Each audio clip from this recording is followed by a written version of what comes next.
안녕하세요. 비상구TV 최과장입니다. 이번에 여러분들께 알려드릴 정보는 제타덤과 이거 세타덤에 대해서 좀 얘기를 해보려고 합니다. 이 제타덤과 세타덤은 남성 수술에 사용하는 재료이고, 그리고 동종과 이종의 진피라고 생각하시면 됩니다. 두 진피에 각각 2종 동종을 나눠서 각각의 다른 장단점을, 그리고 생착 과정 부분에서 좀 이야기를 해보려고 합니다. 우선 제타덤과 세타덤의 기본 정보는, 먼저 제타덤은 동종 진피이고 아무래도 인체를 가지고 만든 진피이고, 세타덤은 이종 진피입니다. 주로 동물 중에 이제 돼지 진피죠. 그걸 가장 많이 사용하기 때문에 그걸 추출한 진피라고 생각하시면 됩니다. 두 재료에 모두 이제 확대 수술에 사용하는 재료라고 생각하시면 됩니다. 제타덤의 특징은 아무래도 이제 동종 진피이고, 그리고 생착률이 높고 안전성이 좋다라는 거죠. 나온 지는 10년이 안 되었지만 그래도 지금 거의 5년 가까이 되었기 때문에 입증할 만한 건 충분히 입증되었다고 생각을 합니다. 그래서 이제 대다수의 곳에서도 많이 사용을 하고 있고, 예전에 제타덤에 대해 관련된 영상을 남겼을 때도 가장 큰 사이즈로 이제 자리매김을 하고 있는 부분이기 때문에 전혀 나쁘지 않은 재료라고 할 수 있습니다. 그리고 인체 조직 자체, 그러니까 동종 진피 자체는 아무래도 이제 자연스럽게 생착을 하는 게 있고, 그 다음에 나의 본래 조직과도 융합이 잘 되는 그런 부분이 있기 때문에 안전성이 높습니다. 그래서 처음 수술하시는 분들은 대부분들은 이제 동종 진피를 하시는 게 가장 좋긴 해요.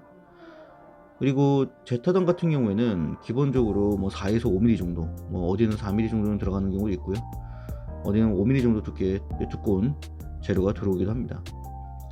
사이즈 같은 경우에는 5곱하기7 가로 세로 5곱하기7 사이즈를 가지고 있는 재료라고 생각하시면 됩니다. 가장 큰 장점이라고 할 수 있는 거는 아무래도 이제 안정성 부분이라고 할 수 있겠죠. 부작용이 적기 때문에, 안정성이 높고 부작용이 적은 재료이기 때문에 아무래도 가장 많이 선호하는 재료이기도 합니다. 굳이 단점을 좀 꼽자면, 인체 조직 자체는 비용이 좀 높습니다. 그러니까 비용이 약간 좀 높게 나오기 때문에, 비용이 이제 이종보다 비교를 한다면 높은 편에 속하기 때문에 어쩔 수가 없습니다. 이 부분은 인체 조직 자체가 워낙 비싸기 때문에 그렇고, 그 부분은 조금 알고 계셔야 되는 부분입니다. 세타덤 같은 경우에는 이제 세타덤 이종 진피로 제작이 됐고, 이제 동물 진피 중에서 돼지를 가장 많이 쓰기 때문에 이것 또한 돼지 진피입니다. 당연히 돼지 진피라고 해서 그냥 막 진피를 잘라서 쓰는 게 아니고요, 다 멸균 처리하고 이제 다 조직 자체를 사람의 몸에 맞게 만들어서 나오기 때문에 안정성 또한 이것도 나쁘진 않습니다. 동종이 없을 때는 이종을 가장 많이 쓰기 때문에 안정성은 좋다고 생각하셔도 됩니다. 시작 측에서 허가를 받고 나오는 제품들은 거의 다 안전성 테스트를 하고 허가가 나오는 거기 때문에 안전하게 사용이 가능합니다. 이제 세타덤 같은 경우에는 이제 이 기존의 이종보다 좀 다른 부분이 뭐냐면, 진피와 현재 지금 나 가지고 있는 조직과의 생착이 융합이 좀 빠르게 진행이 되는 경우가 있습니다. 그러니까 기존의 이종은 조금 많이 딱딱하고 그리고 느리고, 그리고 좀 융합도 잘 안 되는 경우도 있고 이런 경우가 있었는데, 이제 아무래도 세월이 많이 흘렀고 기술력도 많이 발달해서 세타덤 같은 경우에나 이제 메가덤 울트라 S 소프트 이런 그 진피들이 나오면서 이제 좀 많이 부드러워지고 생착도 빨리 되고 이런 부분들이 생기기 때문에 많이 좋아졌다고 생각하는 거죠. 그 제타덤 같은 경우는 4.5mm 두께 정도의 진피 사이즈 이제 두께로 나오기 때문에 좀 괜찮은 이종 진피의 두께를 가지고 나오는 재료라고 생각하시면 됩니다. 제타덤보다 당연히 어디에 4mm를 쓰냐에 따라서 세타덤이 더 두꺼울 수도 있고 아닐 수도 있기는 하겠지만, 제타덤을 사용하는 곳 중에서도 이제 세타덤을 같이 사용하는 경우가 대다수이기 때문에 저희 또한 마찬가지고요.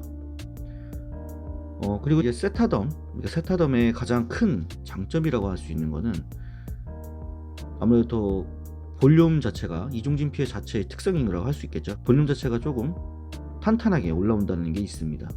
하지만 이것 또한 시간이 지나면 생착을 하고, 그리고 시간이 지남에 따라서 부드러워지기 때문에 초반에 생착하기 전에 그렇게 생각하시면 됩니다. 볼륨 자체는 어느 정도 시간이 지나면 떨어진다 생각하시는 게 제일 좋습니다.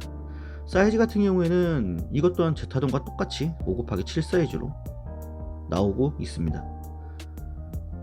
두 제품 모두 5/7 사이즈로 나오는데 이제 확대 수술의 가장 표준의 사이즈가 됐다고 볼 수 있습니다. 예전 같은 경우에는 47, 56 이렇게가 가장 표준의 기준이었다면 지금은 57이 가장 큰 표준의 사이즈라고 자리매김했다고 할 수 있습니다. 제타덤과 세타덤, 그러니까 이 57 사이즈의 시작은 가장 많이 널리 알린 게 제타덤이기 때문에 아무래도 가장 보편적이면서도 가장 큰 사이즈를 가지고 있는 재료라고 할 수 있습니다. 당연히 저희처럼 58 사이즈를 갖고 있다면 이 제타덤이 이 사이즈가 2순위가 되긴 하겠지만, 그렇지 않다면 이 제타덤의 사이즈가 가장 1순위의 사이즈가 될 수밖에 없겠죠. 이제 생착 정보를 좀 드린다고 한다면 당연히 개인차는 있을 수 있습니다. 제타덤은 동종진피이기 때문에 기본적인 가장 평균적으로 말씀을 드린다면 6개월 내지 1년 정도를 걸쳐서 이제 생착이 완료가 된다고 생각하시면 되시고, 그리고 세타덤 같은 경우에는 한 1년 정도는 생각하셔야 되는데, 개인에 따라서는 그 이전에 이미 생착이 끝나는 분들도 실질적으로 존재하기 때문에 이 부분은 개인차가 생기는 거죠. 이종 진피 자체는 기본적으로 1년 정도를 봅니다. 하지만 이제 편차가 생기는 부분에 대해서는 뭐 누구도 컨트롤할 수가 없고 본인도 할 수가 없고 원장님 또한 알 수도 없고 누구도 알 수 없기 때문에 해보고 이제 알 수 있는 거죠. 본인의 생착 속도가 평균적으로 갈 것이냐, 진피 아니면 다른 사람들처럼 보편적으로 갈 것이냐, 아니면 좀 빨리 갈 것이냐를 볼 수 있는 거죠. 제타덤과 세타덤 모두 이제 확대 수술에서는 탁월한 선택이 될 수 있지만 각각의 재료의 특성이나 장단점들이 있기 때문에 잘 생각해 보시고 선택하시는 게 가장 좋습니다. 선택이 좀 어려울 땐 당연히 상담을 받아보시는 게 가장 효율적이고 결정하는 데에서도 큰 도움이 될 수 있다는 것을 꼭 알고 계셨으면 좋겠습니다. 이제 영상은 여기까지 마치도록 하고, 이 영상이 도움이 되셨다면 좋아요, 구독 한 번씩 부탁드리고 다음에 더 좋은 정보를 가지고 찾아뵙도록 하겠습니다. 시청해주셔서 감사합니다.